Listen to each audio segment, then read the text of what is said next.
media and NGO friends. I'm the only MP tonight. I was told that there were efforts to get both sides of the Dewan Rakyat, and then there were two, me and Wabi Mujahid, and he could not make it. So please spare me. I know parliamentarians are not the most popular people around today, but I'll try my best to comment on this commendable report that has been launched.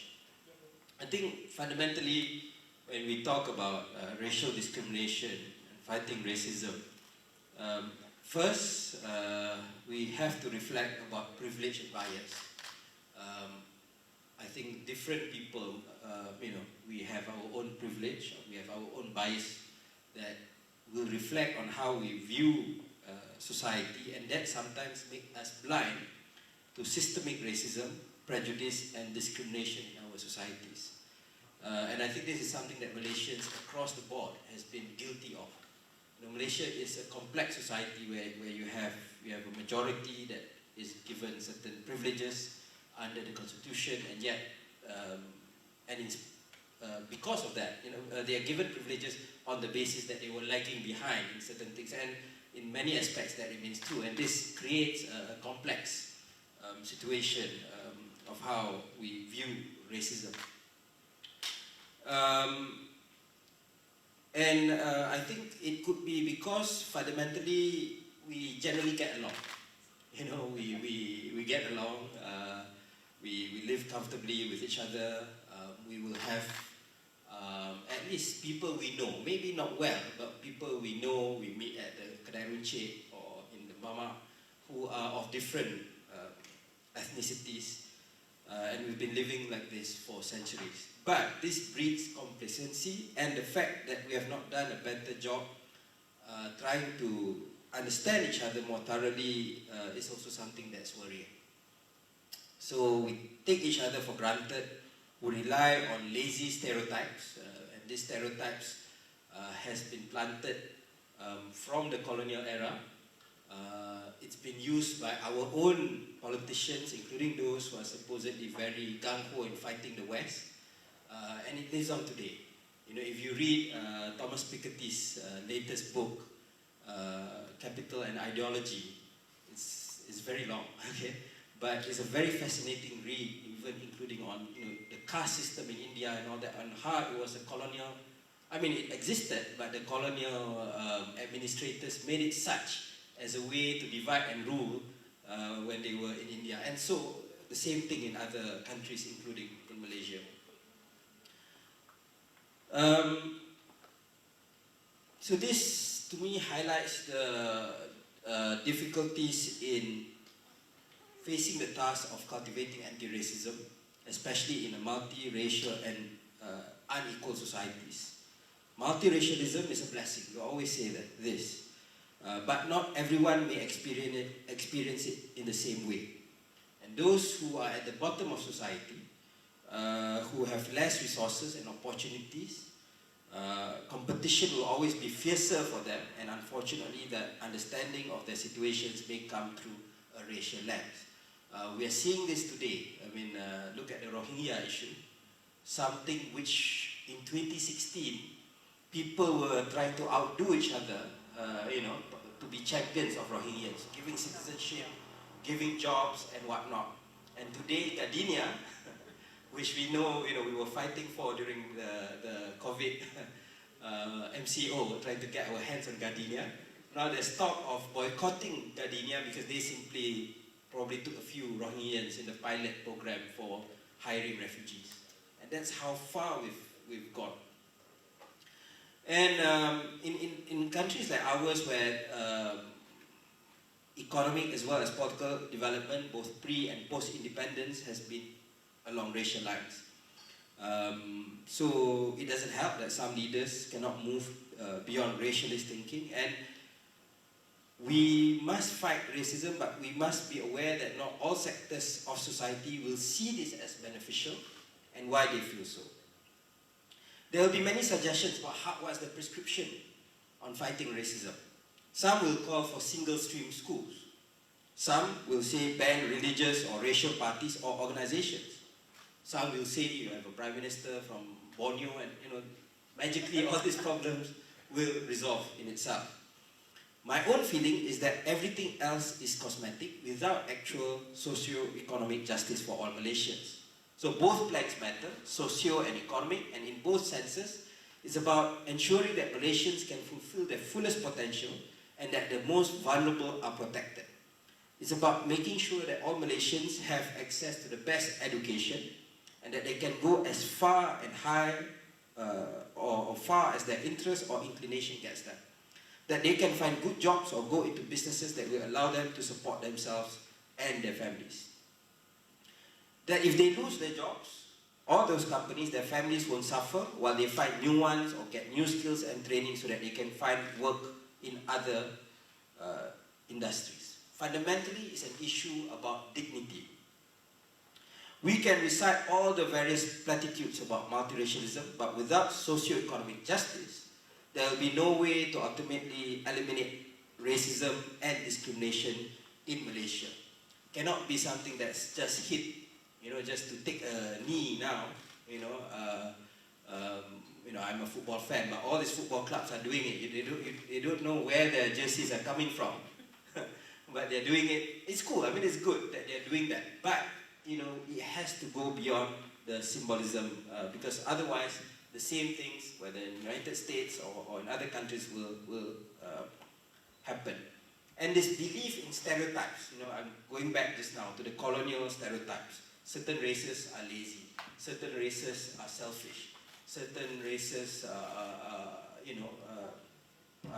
drunk. That's the stereotypes that has been planted with us for this for so long.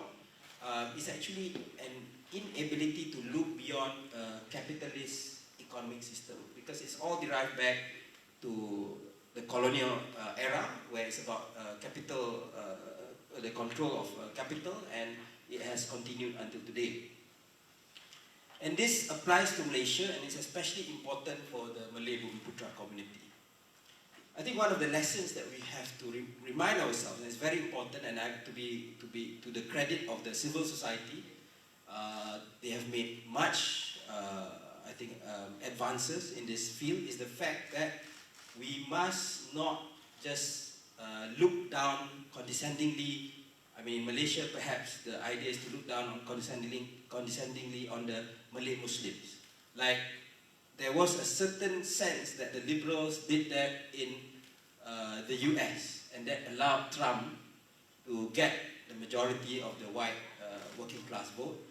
There was a sense of that in the UK as well, which allowed Brexit to happen. So I think it's the same thing.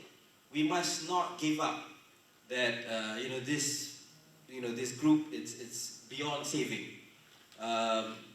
There's much for the urban Malays as well as the non-Malay communities to do.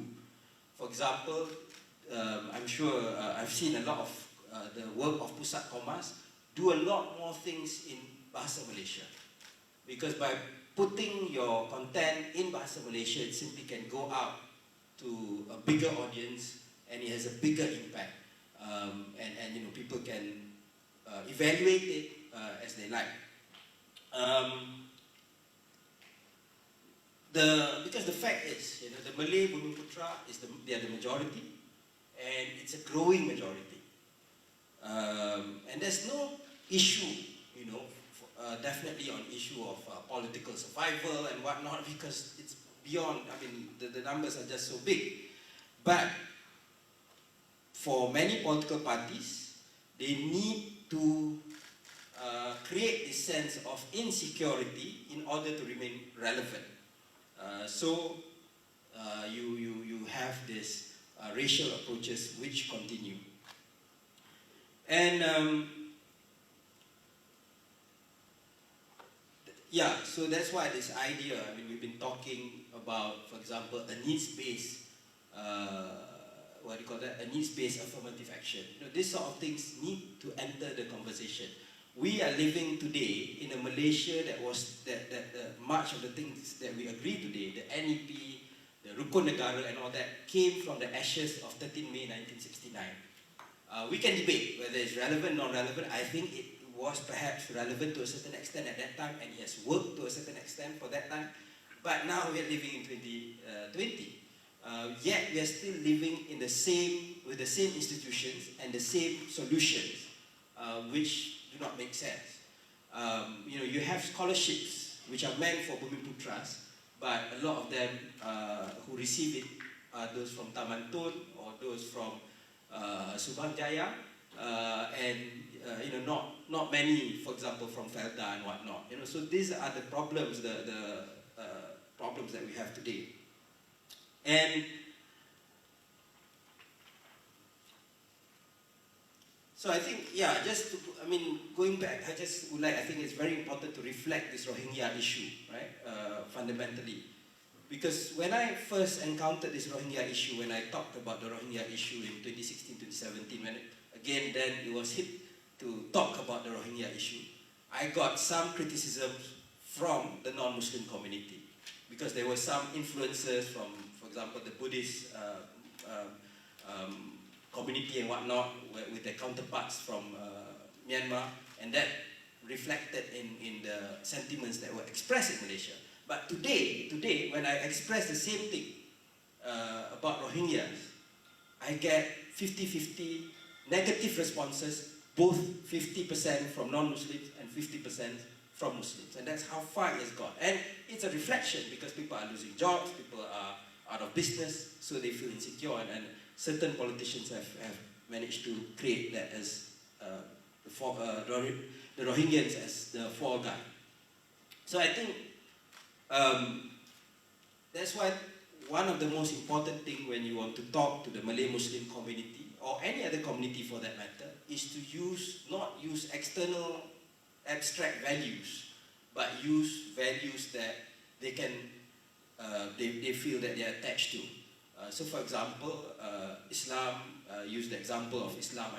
This is a religion that had Malcolm X, for me, when I was a teenager, I read that, I was questioning why was there no Malaysian Muslim politician that was talking about this. And these are the lessons that we need to talk about. And we did not do enough, frankly, when we were in power. And we have benefit of hindsight of 2020, right? Now you're looking back. I believe that ISIT, for example, was handled badly. The communications and all that. But if, when we have that opportunity again, then, we should do it properly, have it, maybe not everything together, but certainly see what the priorities are, get the communications right, we have access to the mosque and the religious institutions. Just before I end, I was talking to, for example, the advocates for the Convention Against Torture. And what was remarkable, we may agree or disagree with the groups, but I know my friend who was involved, she's a Malaysian who's based internationally. They actually worked together with ISMA, they came to talk to ISMA to pass the Persatuan Ulama to communicate regarding Convention Against Torture and say that there's nothing in the convention that stops the Sharia laws and all that from that are existing in Malaysia to continue. And that's not there when we had ISIT or the Rome Statute. And I think those are things that we need to reflect as we move forward. I hope that, certainly now, in July, we already probably, the book is half full for 2020, including examples from members of parliament. And they know, just before I end, last thing is that, this MPs, their kids most of them go to international school.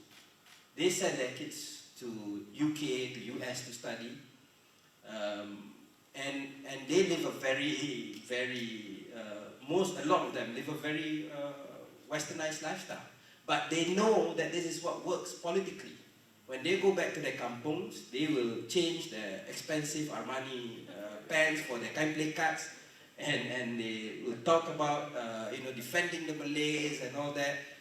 And they know that this is what works politically. Just like Donald Trump, right? Donald Trump is not the most, Republican person in nature, by nature. So this, sadly, the politicians have cynically made use of it, and I think it's just by continuing this good work that Pusat Komas has done, it may seem difficult, it may seem tough right now, but I believe it will eventually reach a tipping point where we'll see the fruits of what Pusat Komas has done all this while. Thank you.